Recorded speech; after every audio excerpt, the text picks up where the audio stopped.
Hey everyone, in this video we are going to talk about how to make bank payment or direct payment in VT software without creating any bills or invoices. So for that purpose, we'll come into the transaction menu. Here you will get option of payment and check payment, and here you can see shortcut key of payment and check payment.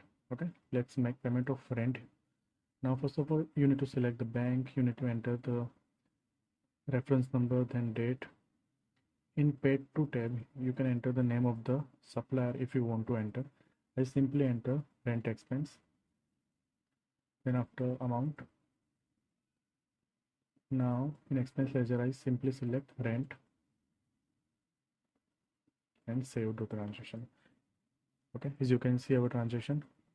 Once you click here, we'll get this kind of display. So from here, you can edit the transaction, you can delete the transaction, you can change the type of transaction, you can reverse the transaction, you can make recurring transaction from here. Fine. Now let me show you bank entries. So for that purpose, we'll come into the setup menu. Here in accounts, you need to click on bank and select any bank and click on entries. So you will get all the entries of that particular bank. And if you click here you can see different year-wise bifurcation. Fine. If you click here, you will get this kind of presentation.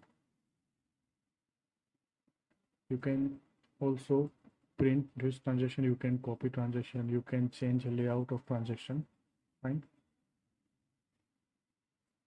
Now let's make payment of rates. So again, I'll click on payment. I'll select bank, I'll enter date of transaction,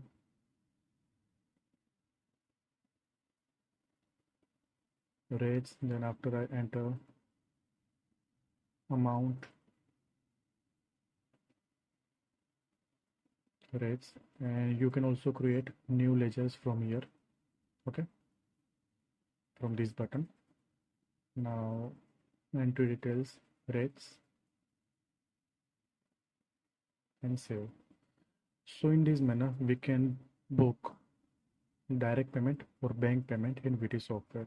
So this is for today. Thanks for watching. Kindly like the video and subscribe the channel. Thank you.